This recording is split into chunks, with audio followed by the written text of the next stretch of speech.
تو اسے اللہ کے نبی صلی اللہ علیہ وسلم نے ارشاد فرمایا کہ بادشاہوں کی طرف سے ظلم ہونے لگیں گے۔ یقیناً یہ بھی اس موقع پر اس زمانے میں یہ بات صادق آ رہی ہے۔ اور تیسرے اللہ کے نبی صلی اللہ علیہ وسلم نے ارشاد فرمایا کہ حکام کی طرف سے خیانت ہونے لگے گی۔ اور چوتھے اللہ کے نبی صلی اللہ علیہ وسلم نے ارشاد فرمایا کہ دشمنوں کے تم پر حملے ہونے لگیں گے۔ اس لیے اس موقع پر اشارتاً یہی کہا جا سکتا ہے کہ ہم اپنے علماء کو قدردانی کی نظر سے دیکھیں، ہم اپنے امام کو قدردانی کی نظر سے دیکھیں۔ اس لیے اللہ تبارک و تعالیٰ نے یہ حدیث شریف کی نظر میں جب ہم نظر ڈالتے ہیں، ابھی کہیں ایک مسجد کا واقعہ ہے، گاؤں کا نام اس وقت ذہن میں نہیں ہے، یہ میں قدردانی اور ناقدری کی مثال ہلکی سی پیش کرتا ہوں۔ کسی نے کسی مسجد میں کوئی امامت کیا کرتے تھے، تو مشکل سے 1-2 منٹ جماعت کرانے میں لیٹ ہو گئی، ان امام صاحب کا وضو ٹوٹ گیا۔ تو کسی ایک مقتدی نے، جب وہ امام صاحب وضو کر رہے تھے تو کسی مقتدی نے یہ کہا کہ جانور جیسا چہرہ ابھی تک دھلا نہیں ہے۔ تو کوشش کرنی چاہیے کہ اس مقتدی نے جو یہ کہا کہ جانور جیسا چہرہ ابھی تک دھلا نہیں ہے، اور ان امام صاحب کی کانوں میں اس چیز کی آواز آ گئی، انہوں نے کچھ نہیں بولا، انہوں نے ایک لفظ بھی نہیں کہا، اپنے کمرے میں گئے اور جا کر ہاتھ اٹھا کر اللہ کے دربار میں دعا کی کہ یا اللہ تو نے میرے سینے میں قرآن ڈالا ہے، جس کو تو چاہتا ہے قرآن عطا کرتا ہے، جس سینے کو چاہتا ہے قرآن ڈالتا ہے۔ میں اس لائق نہیں تھا کہ میرے سینے میں قرآن ڈالتا، لیکن یا اللہ تو نے میرے سینے میں قرآن ڈالا ہے۔ مثال کے طور پر آپ اپنی بچی کا رشتہ کریں، 10 لڑکوں کا آپ تلاش کرتے ہیں کہ اس میں یہ خرابی ہے، اس میں یہ خرابی ہے، تو کیا اللہ تعالیٰ اپنا قرآن کریم ایک نادان کو دے دیتا ہے؟ کہ اللہ تعالیٰ اپنا قرآن کریم کسی ناسمند کو دے دیتا ہے؟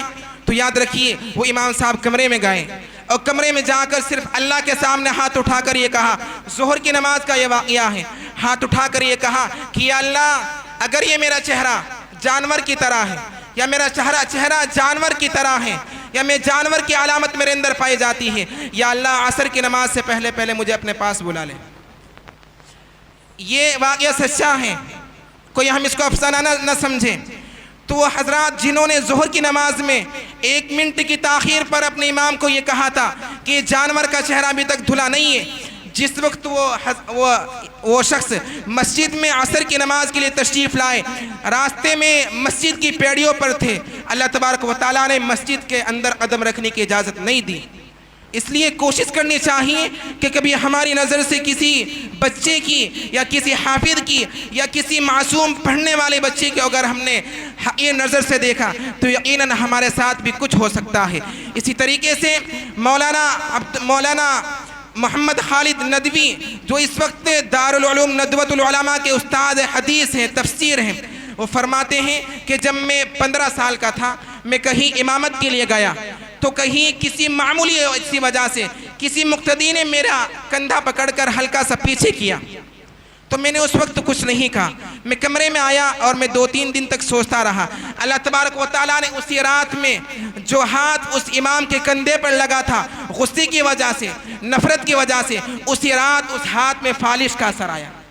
اور فالش تو ایک الگ بات ہے، اسی رات میں اس ہاتھ میں اتنا درد ہوتا تھا، کسی نے بتایا کہ کیا وجہ ہوئی ہے، تو ہلکا سا کہنے لگے کہ میں نے امام صاحب کو کندھا پکڑ کر پیچھے کرنے کی کوشش کی تھی، تو فرمایا کہ جاؤ ان سے معافی مانگو، ہو سکتا ہے یہ ہاتھ کا اثر ٹھیک ہو جائے۔ تو جب انہوں نے معاف کیا تو فالش کا اثر تو نہیں گیا تھا، لیکن اس ہاتھ میں جو درد تھا، ان کی نیند حرام ہو چکی تھی، ان کے معاف کرنے کی وجہ سے اس ہاتھ کا وہ درد ختم ہو چکا تھا۔ اس لیے بتانا مقصود یہ ہے کہ ہم اپنے مسجدوں کے خادموں کی اگر ناقدری کریں گے، ہو سکتا ہے کوئی گالی سے جواب دے دے، ہو سکتا ہے کوئی 2 لفظ اور کہہ کر جواب دے دے، ہو سکتا ہے کوئی اور کسی طریقے سے جواب دے دے، لیکن یاد رکھیے جو انسان خاموشی اختیار کرتا ہے، خاموشی کا جواب اللہ تبارک و تعالیٰ کی طرف سے آتا ہے۔ اور شاہ عبدالعزیز محدث دہلوی رحمۃ اللہ علیہ فرماتے ہیں کہ علماء کی اور علم کی توہین کرنا یہ کفر ہے۔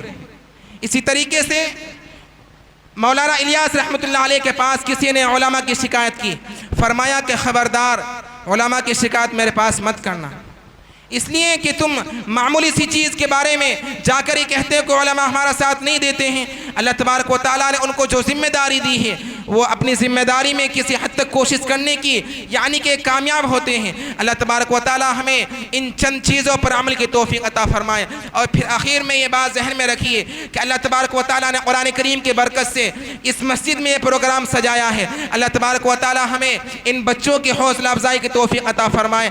ہمارے اسٹیج پر جو مہمان اکرام تشریف فرما ہیں، اللہ تبارک و تعالی ان کی قدردانی کی توفیق عطا فرمائے۔ قرآن کریم سے بڑھ کر کوئی دولت نہیں ہے، اور قرآن کریم سے بڑھ کر پروگرام کسی مجلس میں ہو جائے اس سے بڑی بابرکت مجلس کوئی نہیں ہوا کرتی ہے۔ اللہ تبارک و تعالی ہم سب کو عمل کی توفیق دے۔